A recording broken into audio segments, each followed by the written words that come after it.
साथियों, मैं doctor Ghata Vyas SBP government college MA final के थर्ड पेपर के अंतर्गत हमने नाट्यशास्त्र भरत मुनि का नाट्यशास्त्र का परिचय प्राप्त कर लिया है और अब हम आगे भरत मुनि का रस सूत्र पढ़ेंगे कि उन्होंने रस के बारे में क्या कहा है। आचार्य भरत मुनि रस संप्रदाय के मूल प्रवर्तक हैं।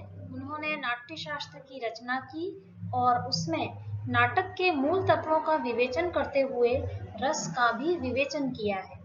वह रस को नाटक का प्राण मानते हैं। रस अर्थात आस्वाद्यते इति रसः, अर्थात जिसका आस्वादन किया जाए उसे ही रस कहते हैं। काव्य में हम जिस चीज का आनंद लेते हैं और आस्वादन लेते हैं उसी को रस कहा है और उन्होंने रस को नाटक का प्राण माना है। अगर किसी भी नाटक में रस नहीं है तो उस नाटक का ज्यादा महत्व नहीं रहता है।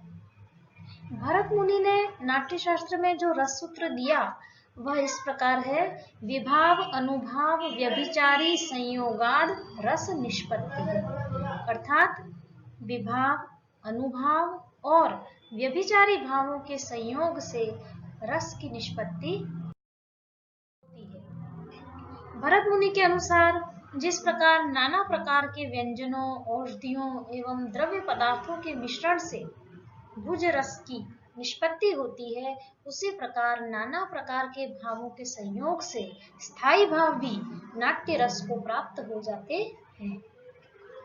भरत मुनि के अनुसार कह सकते हैं, रस नाटक का वह तत्व होता है जो कि सहृदय को आस्वाद्य प्रदान करता है और जिसके आस्वाद से वह हर्षित हो उठता है। भरत मुनि जी रस को आस्वाद्य मानते हैं, आस्वाद नहीं।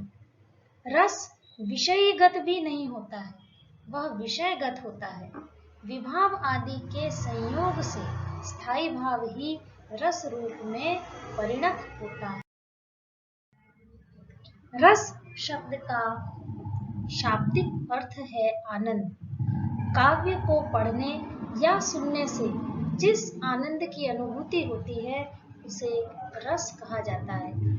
काव्य प्रकाश के रचयिता मुम्मट ने भी कहा है कि आलंबन विभाव से उद्बुद्ध, उद्दीप्त, व्यभिचारी भावों से परिपुष्ट तथा अनुभाव द्वारा व्यक्त हृदय का स्थायी भाव ही रस दशा को प्राप्त होता है।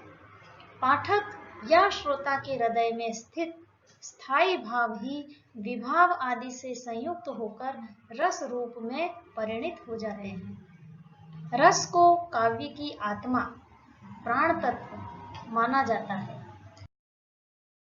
जैसे कि राम पुष्प वाटिका में घूम रहे हैं, एक ओर से जानकी जी आती हैं, एकांत है और प्रातःकालीन वायु है, चल रही है, पुष्पों की छटा मन में मोह पैदा करती है। राम इस दशा में जानकी जी पर मुग्ध होकर उनकी ओर आकृष्ट होते हैं। राम को जानकी जी की ओर देखने की इच्छा और फिर लज्जा से हर्ष और रोमांच आदि होते हैं। इस सारे वर्णन को सुन पढ़कर पाठक या श्रोता के मन में रति जागृत होती है। यहाँ जानकी जी आलंबन विवाह, एकांत तथा प्रातःकालीन वाटिका का दृश्य, उद्दीपन विवाह, सीता और राम में कटाक्ष, हर्ष, लज्जा, रोमांच आदि व्यभिचारी भाव हैं, जो सब मिलकर स्थायी भाव रति को उत्पन्न कर श्रृंगार रस का संचार करते हैं। भरत मुनि ने रस निष्पत्ति के लिए नाना भावों का उपगत होना कहा है, जिसका अर्थ है कि विभाव, अनुभाव और संचारी भाव यहाँ स्थायी भाव के समीप आकर अनुकूलता ग्रहण करते हैं। बच्चों, आज हमने ये रस विवेचन के बारे में जाना। अगली वीडियो में हम विभाव, अनुभाव आदि के बारे में जानेंगे। धन्यवाद।